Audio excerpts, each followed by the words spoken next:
Hi everyone, welcome back to my YouTube classes. So hope you all are fine. In the last class we were been discussing about scalar product or dot product, and in this class we are going to discuss about vector product or cross product. Now vector product or cross product, let us see how we can define that. Now let A and B be two vectors. Now cross product means you taken into mark. Now cross product of two vectors, you can define it as the product of their magnitudes and sine of the angle between them. Got it? How will you define a vector product or a cross product? If A and B are two vectors, vector product between them can be defined as the product of their magnitude and sine of the angle between them. Okay, so this is how you are going to define a vector product. Now let us come to the properties of vector product. Now when you come to the properties of vector product, it is not commutative but it is distributive. Scalar product, it was both commutative and distributive, but in case of a vector product it is distributive but it is not commutative. Now let us see why it is not commutative. Let us take the vector product and see. Suppose A and B are two vectors. You want to take the cross product or vector product between them. You will get it as A, B sine theta. Okay. Now this is what you are going to get for A cross B. Got it?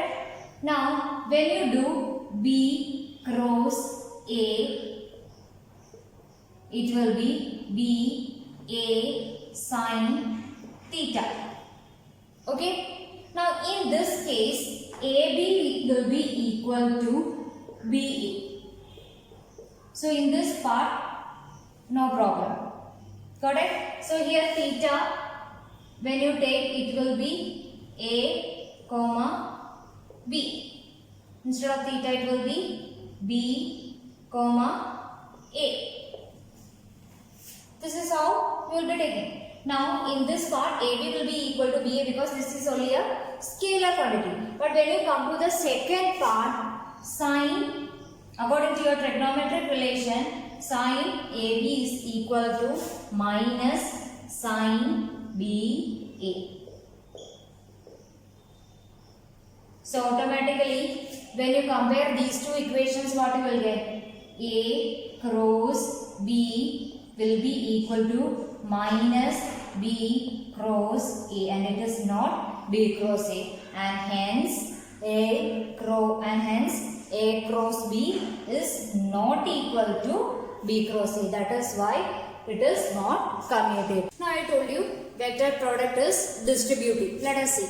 Distributive property as that you are having in your maths. If you are having A cross B plus C, you can write it as A cross B plus A cross C. This is how you are writing your distributive property in maths, isn't it? So the same thing here also, vector product also obeys distributive property. Now we are coming to the third property. Let us see what is the product of two mutually perpendicular vectors. Now if you are having two mutually perpendicular vectors, you are having A cross B is equal to A B sine theta. Now if it is mutually perpendicular, theta will be equal to 90 degree. So what is the value of sine 90?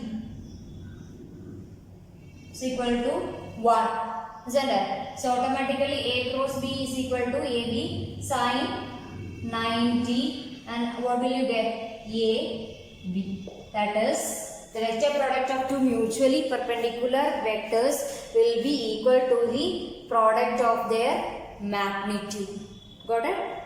Now let us see the fourth property. What will be the vector product of two parallel vectors? Now we are having the equation A cross B will be equal to A, B sine theta.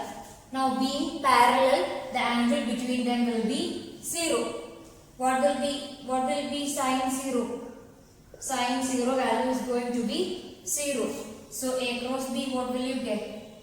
A cross B is equal to 0. Or you can say that the vector product of two parallel vectors is always a 0 vector or a null vector. Now let us come to the fifth property. What will be the vector product of a vector by itself? Now here you are having the equation A cross B is equal to AB sine theta.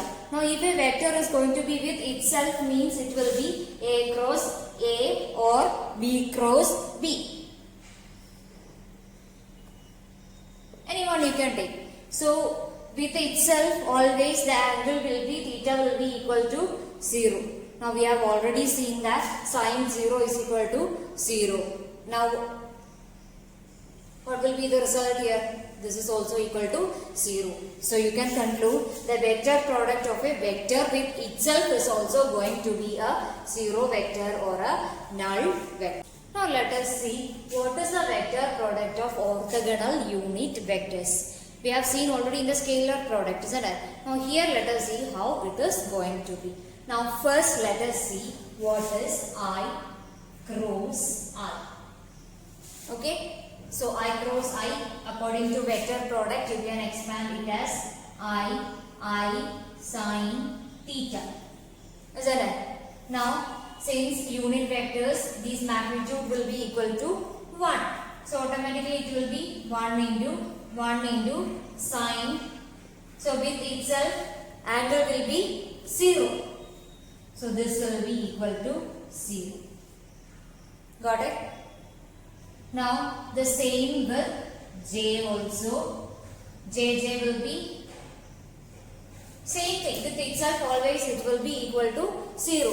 The same thing with K itself. K also. Why? Because with itself the angle is going to be 0. Sine 0 is going to be 0. So you can conclude, what you can conclude? You can conclude that I cross I is equal to J cross J will be equal to K cross K will be equal to 0. So this is the first result with vector product. What about scalar product? I dot I, J dot J, K dot K, the value was 1, but here it is 0. Now we want to see what is I cross J. Okay. Now if you want to find this, it will be I J sine theta into n. N can be a unit vector. Magnitude will be 1, so no problem. Okay. Now here since I and J are mutually perpendicular to each other, theta will be equal to 90 degree. Isn't it? So here it will become I and J, since unit vector's value will be 1. Now sine 90 1 into n. Now this unit vector will always be a vector which is perpendicular to these two vectors. Isn't it? So here this unit vector, it should always be a vector perpendicular to this unit vector, and the unit vector which is perpendicular to these two vectors is K. So you can write it as I cross J will be equal to K. Got it? Now the same thing you have to do with the other two also. So we have seen I cross J will be equal to K. Isn't it? So if you are going to do the same thing will be for the other also. What about J cross K? J cross K. It will be also sine 90 when it comes.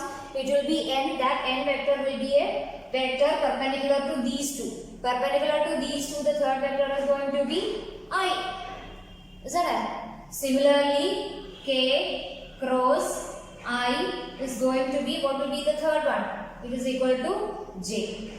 Got it? Now, see, here one thing you have to remember. Don't think that whenever you multiply or take the vector product of a orthogonal unit vectors with any two. Third one will be the perpendicular one to the other two. But one thing is there, you should always take it in the order I, J, K. Okay, I, J, K, X, Y, Z. Isn't it? Now, I cross J, J cross K, K cross I, that you have written here. Now, remember one thing, if you are going to reverse this and write, means if you are going to take it as J cross I, it will be equal to minus K. Because Cartesian coordinate, if you take it in the other direction, automatically sign will change. Isn't it? This thing you have to remember. Now, if your second one, if you are going to take it as K cross J, it will be minus I. And the third one, if you are going to take I cross K, it is going to be minus J. So this one you have to be very careful for doing your numerical. Now let us see what will be the vector product of two vectors given in terms of x, y, z, that you can write it in the form of a determinant. Let's suppose you are having two vectors A and B such that vector A is equal to Ax into I plus Ay into J plus Az into K, and this one will be Bx into I plus By into J plus Bz into K. So cross product of these two, if you are asked to find out the cross product of two vectors given like this, just you have to make the determinant of these two equations. It will be more clear when you do one numerical problem. Now let us see how you can make a determinant. For determinant you will write I, J, K. Isn't it? Now first equation Ax, Ay, Az. Second will be Bx, By and Bz. Now how you will expand this? How you will expand this? That is expansion of a determinant. How you will write? This one I into, so if you do this Ay, Bz minus By, Az.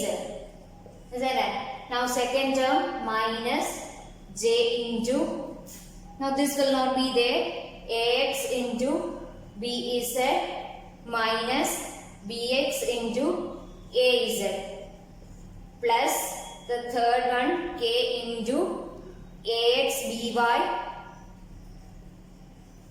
minus Bx Ay.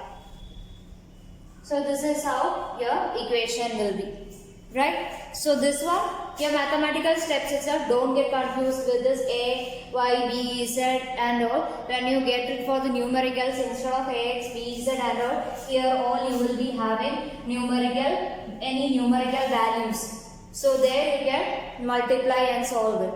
Clear? Now this is all about your vector product or cross product and its properties. Now with this I am going to conclude with today's portion. Go through your textbook, go through the derivations or equations given there, check it thoroughly. So in the next class I will do some of the problems with regard to your scalar product and your vector product. Clear? So if you are having any doubt, you put it on the comment box. I will clear it in the next video. Got it? Now with this I am going to wind up. Till we see in the next class. Take care, stay safe. Bye bye.